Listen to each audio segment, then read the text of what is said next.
The weight of expectations. In the heart of Kawera, a lush village nestled between rolling hills and golden fields, lived Zina, a woman admired for her unmatched strength and determination. At 36 years old, Zina had built a life many envied. She was a thriving farmer and a savvy businesswoman whose name carried respect throughout the village. Her farmland yielded the freshest produce, and her market stall buzzed with eager customers every day. But despite her achievements, Zina's heart was heavy. A shadow lingered over her life. She was unmarried. In Kawera, marriage was seen as the ultimate mark of success for a woman. Her 3 younger siblings were all married, with children who filled their homes with laughter. Zina often found herself alone in the evenings, sitting in her quiet house, listening to the distant sounds of joy from her neighbors' homes. The walls of her success seemed to close in on her as loneliness gnawed at her soul. The weight of societal expectations bore down on her. At family gatherings, relatives whispered when they thought she wasn't listening. Villagers often stopped her on the road with innocent-seeming but painful questions. "Zina, when will we dance at your wedding? Don't you think it's time you settled down?" One day, during the marriage ceremony of her younger sister, Zina felt the sting of these expectations more sharply than ever. The celebration was lively, with music, dancing, and laughter filling the air. Zina worked tirelessly to ensure everything was perfect for her sister, but she could not escape the whispers. Near the cooking area, a group of older women spoke in hushed tones, their eyes darting toward her. "Can you believe it? She's the eldest, yet still unmarried," one of them said. "She's rich, but what does that mean if she has no husband or children?" added another.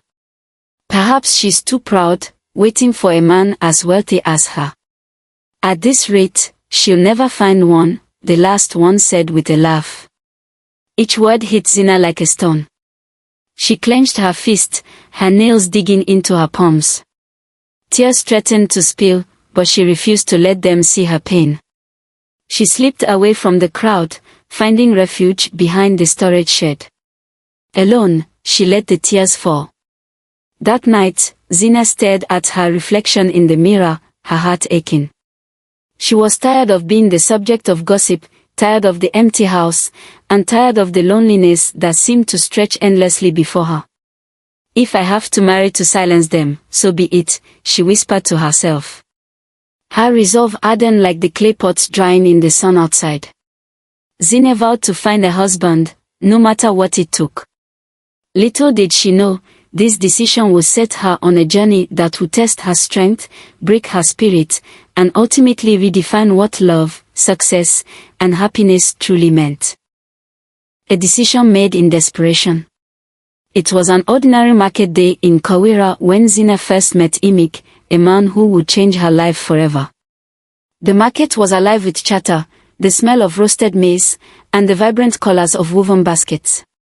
Zina was busy at her store, attending to her loyal customers, when Emeke strolled into the marketplace. He stood out instantly. Dressed in a crisp white shirt and tailored trousers, he carried himself with a confidence that turned heads. His easy smile and charming demeanor quickly made him the center of attention. Zina, usually focused on her work, found her gaze drawn to him. Emeke approached her store, his deep voice carrying over the noise of the crowd. "Good afternoon, madam," he said with a warm smile. "Your produce looks fresher than any I've seen in this village." Zina chuckled, her heart skipping a beat. "You flatter me, sir. But if you buy something, I'll take it as a compliment." Emeke laughed, his eyes sparkling. He purchased a basket of vegetables, but before leaving, he lingered to chat. His words were smooth, his stories captivating. He spoke of his travels as a trader, moving from village to village, and his dreams of settling down one day. Over the following weeks, Emeke made it a habit to visit Zina at the market. Each time, he brought small gifts, beaded jewelry, scented oils, and even a rare flower he claimed to have found during his travels. Zina found herself smiling more, her loneliness fading in his presence. Yet, there were moments when his charm faltered. He avoided answering questions about his family or past. When she asked about his work, his responses were vague, changing slightly each time. Once, she noticed him speaking harshly to a young boy who bumped into him at the market, a stark contrast to the kind man she thought she knew. Zina's intuition told her something was off, but desperation clouded her judgment. She brushed aside her doubts, convincing herself that his flaws were minor. No one is perfect, she thought. Marriage will change him. Her family, however, was less convinced. At a family dinner, her brother, Lemi, voiced his concerns. "Sister, this man you're seeing, something about him feels wrong. He seems too good to be true." Her mother added, "You've worked hard for everything you have, Zina. Be sure he's not just after your wealth." But Zina's mind was made up. She defended Emeke, insisting that he was the answer to her prayers. "He loves me, and that's what matters," she said firmly, silencing further objections. Within 2 months, Zina and Emeke were married. The ceremony was modest but beautiful, with the village gathering to celebrate. Zina's heart swelled with hope as she looked at her new husband, believing her life was finally complete. As they danced under the golden sunset, Zina felt the weight of societal judgment lift from her shoulders. For the first time in years, she felt accepted and whole. But beneath the surface, cracks were already forming. Emeke's secrets and Zina's desperate hope for a perfect marriage would soon collide, unraveling her dreams in ways she could never have imagined. Cracks in the facade. The first few weeks of Zina and Emeke's marriage were blissful.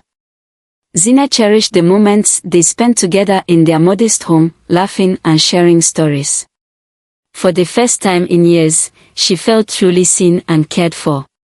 However, it wasn't long before the cracks in Emeke's carefully crafted persona began to show.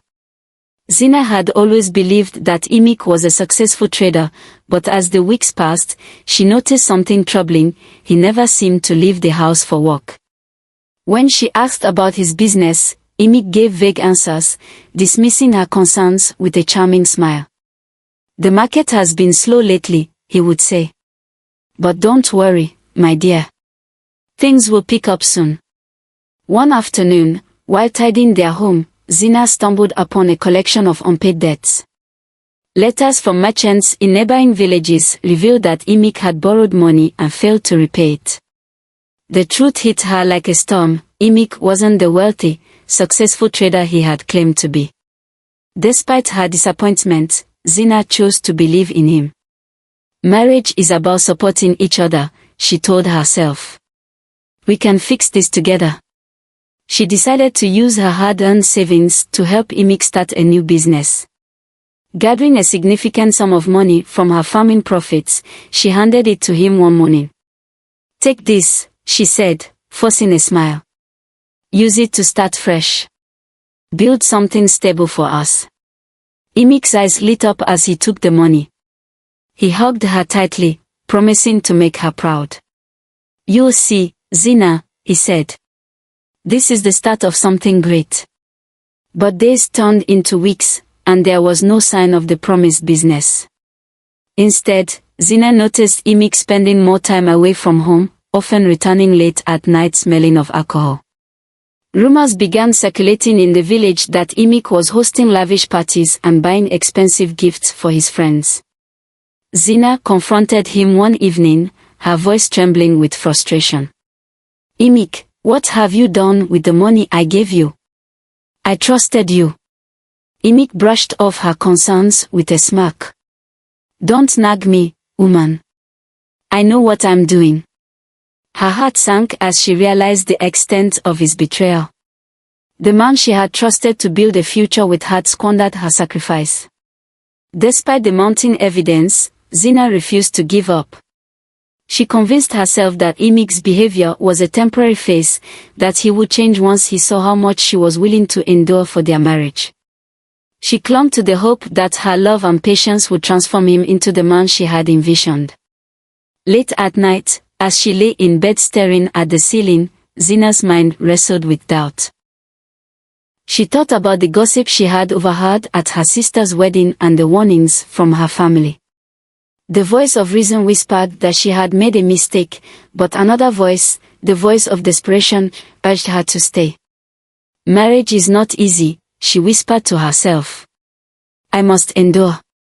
Yet, deep in her heart, Zina knew that the cracks in her marriage were only growing wider.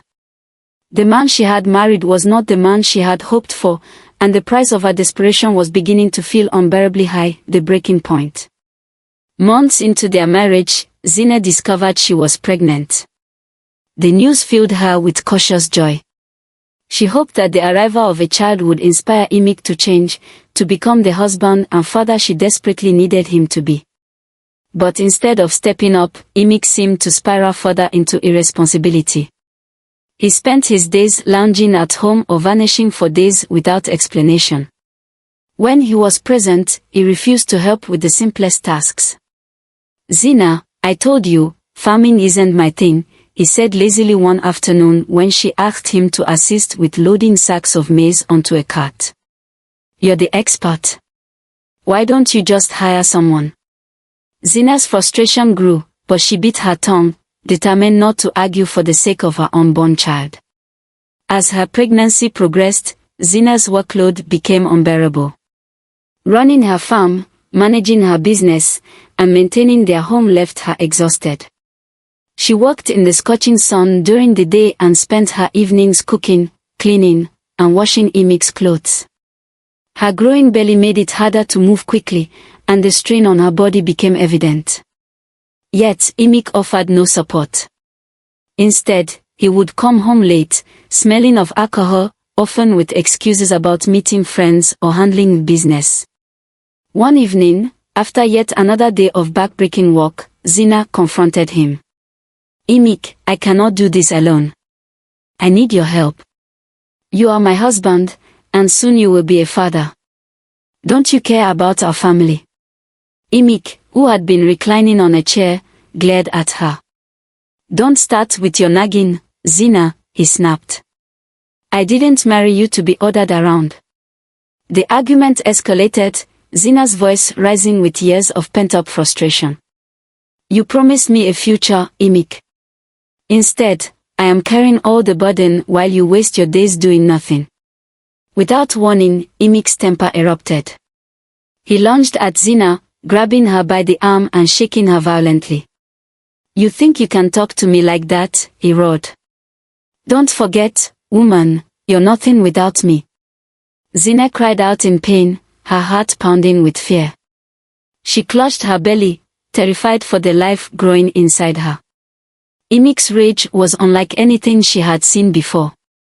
When he finally released her, she stumbled backward, tears streaming down her face. That night, Zina sat alone in the small bedroom she once thought would be her sanctuary. Bruises marked her skin, but it was her spirit that felt truly broken. As she placed a protective hand over her belly, she whispered to her unborn child. I will keep you safe, she promised, her voice trembling. In that moment, Zina realized she could no longer ignore the truth. The man she had married was not the loving partner she had imagined. He was a danger to her and her child. Though her heart ached, Zina resolved to survive. She began making secret plans, preparing for a life where she could stand on her own. But even as she clung to hope, a nagging question remained. Could she find the courage to live, or would the weight of tradition and fear of judgment bind her to Emeke forever? The breaking point had come, and Zina's path forward would determine not just her fate, but the future of her unborn child. Betrayal and collapse. The morning was quiet when Zina woke up to find the house unusually still. Emeke's side of the bed was empty, but that wasn't unusual, he often disappeared without explanation. She rose slowly, her pregnant belly making every movement a calculated effort. As she went about her morning routine, a sense of unease settled over her. Something felt different. Emeke hadn't left a note, and none of his belongings were missing, except for his favorite leather satchel. Shrugging off her worry, Zina decided to focus on her business. Her maize harvest needed to be transported to the market, and she couldn't afford to waste time. When she opened the small wooden chest where she kept her business savings, her world shattered. The money was gone, all of it. She frantically searched through the chest, hoping she had somehow misplaced it. But the truth was undeniable. "Emeke," she whispered, her voice trembling. He took it. The realization hit her like a blow to the chest. The money had been carefully saved over months to restock supplies and pay the women's cooperative for the loan she had taken. Without it, her business would collapse.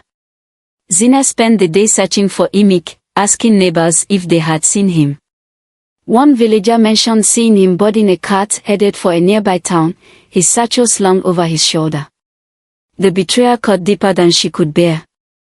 Not only had Emeke abandoned her while she was carrying his child, but he had also stolen her means of survival. The man she had sacrificed so much for had left her with nothing. As days turned into weeks, Zina's financial troubles began to mount. Without the funds to restock her supplies, her once thriving business ground to a halt. Her loyal customers slowly drifted away, seeking other sellers in the market. The situation worsened when the women's cooperative sent a representative to collect her repayment. Zina sat before the stern-faced women, her hands trembling. I need more time," she pleaded. "My husband, he took the money and disappeared." Her explanation was met with skeptical glances. The cooperative had rules, and Zina's personal struggles didn't exempt her from them. She was given a strict deadline to repay the loan or face the consequences.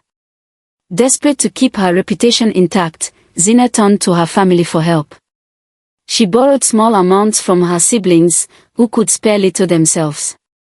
She sold her jewelry, her fine clothes, and even a prized heirloom, a clay pot passed down from her grandmother. Despite her efforts, it was not enough. The pressure weighed heavily on her, and every day felt like a race against time. Zina's home, once a place of joy and stability, now felt like a prison. The whispers in the village had returned, louder and crueler than before. She thought she was too good for ordinary men, one woman muttered. "Look at her now, abandoned and drowning in debt," another added. Zina tried to shut out the noise, but the shame was unbearable. She avoided the market and spent her days at home, crying over what she had lost, not just her money, but the trust she had placed in a man who had only brought her misery. Despite everything, Zina knew she couldn't afford to give up. She still had her unborn child to think about. The strength that had carried her through years of hard work began to stir again, faint but persistent. "This is not the end," she told herself through tears. "I will find a way." But with Emeke's betrayal still fresh and her future uncertain, Zina was about to face her greatest challenge yet a glimmer of hope. Weeks passed, and Zina's world remained bleak. Her business was in ruins, her debts loomed overhead, and the whispers of the villagers continued to sting. Every day, she prayed for guidance, asking for a way to reclaim her life. One bright morning, a new voice echoed through the village square. Pastor Emeke, a traveling preacher known for his uplifting sermons, had come to Kawera. His words carried warmth and power as he spoke of resilience, hope, and the strength to overcome life's greatest trials. Zina, drawn by the preacher's voice, joined the gathering under the village's ancient baobab tree. She stood quietly at the edge of the crowd, clutching her shawl, unsure whether she even deserved the hope he spoke of. After the sermon, Pastor Emeke stayed behind to meet the villagers. Hearing murmurs about Zina's struggles, he approached her with kindness in his eyes. "Sister, I've heard of your challenges," he said gently. "Would you share your story with me?" Zina hesitated but saw no judgment in his expression. Slowly, she opened up about her marriage to Emeke, his betrayal, and the collapse of her once thriving business. As she spoke, tears streamed down her face, but Pastor Maliki listened intently, nodding with understanding. "You are stronger than you know, Zina," he said when she finished. "You've endured more than most, and yet you are still standing. Let us help you rebuild." Pastor Maliki returned to his congregation and shared Zina's story during his next sermon. Touched by her resilience and determination, the congregation responded with open hearts. Donations poured in, money, farming tools, and supplies, to help Zina restart her business. A week later, Pastor Maliki returned to Kawira with a cart full of supplies. He visited Zina's home, where she greeted him with a mixture of gratitude and disbelief. "This is for you," he said, gesturing to the cart. "It's time to rebuild." Zina fell to her knees, overwhelmed by emotion. "Thank you," she whispered, her voice breaking. "Thank you for believing in me when I couldn't believe in myself." With renewed determination, Zina set to work. She restocked her store, replanted her fields, and slowly began to attract customers back to her business. Her hard work paid off, and within months, her market stall was once again bustling with activity. But Zina's transformation didn't stop there. She realized that her story could inspire others, especially young women in Kawira who often felt trapped by societal expectations. She began hosting small gatherings under the same baobab tree where Pastor Maliki had preached, sharing her journey and the lessons she had learned. "Your worth is not defined by a man," she told the young women one evening, her voice steady and clear. "Be patient, choose wisely, and never let desperation lead your decisions. You are capable of building a life of your own." Her words resonated deeply with the women of the village. Soon, they looked up to her not only as a successful businesswoman but as a mentor and a source of strength. As Zina stood at her stall one busy afternoon, watching customers crowd around her produce, she felt something she hadn't in years: peace. Her life was far from what she had once envisioned, but it was hers, and she had rebuilt it with her own hands. Though she would always carry the scars of her past, they no longer defined her. Instead, they became a testament to her resilience and a beacon of hope for those who needed it most. For the first time, Zina saw a future not defined by societal expectations or the approval of others, but by the strength she had found within herself. Redemption and independence. The sun was setting over Kawira when Zina saw a familiar figure approaching her store. Her heart froze for a moment as she recognized Emeke. He looked thinner, his clothes worn and his once confident demeanor subdued. "Zina," he called out, his voice trembling. "Please, let me explain." Zina straightened her back, her hands resting firmly on her hips. She had rehearsed this moment in her mind countless times, but now that it was here, a wave of calm washed over her. "There's nothing to explain, Emeke," she said, her tone steady but resolute. "You made your choices, and I've made mine." Emeke dropped to his knees, tears streaming down his face. "I was foolish, Zina. I know I wronged you. Please, forgive me. I'll do whatever it takes to make things right." Zina's gaze softened for a moment, but then she remembered the betrayal, the stolen money, and the nights she had spent crying and struggling alone. She thought of her children, who needed her to be strong, and the women in the village who looked to her for inspiration. "Forgiveness is for my peace, Emeke, not your return," she replied.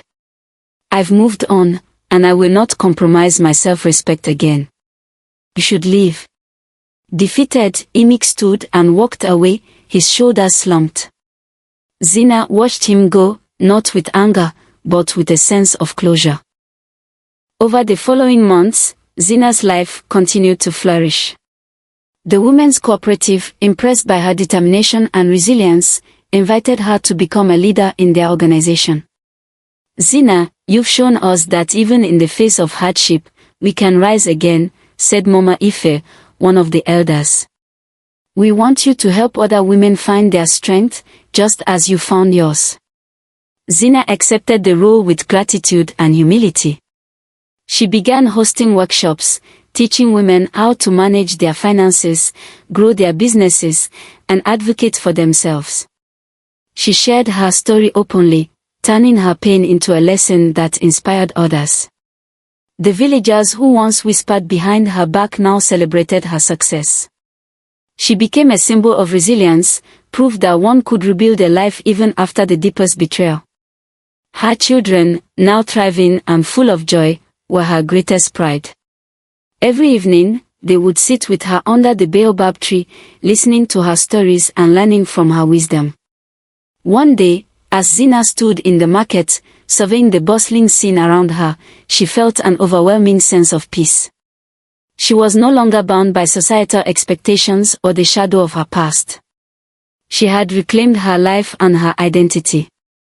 Zina's story became legend in Kawira, a tale told to inspire generations. She was no longer just the successful businesswoman or the betrayed wife, she was a leader, a mentor, and a beacon of hope.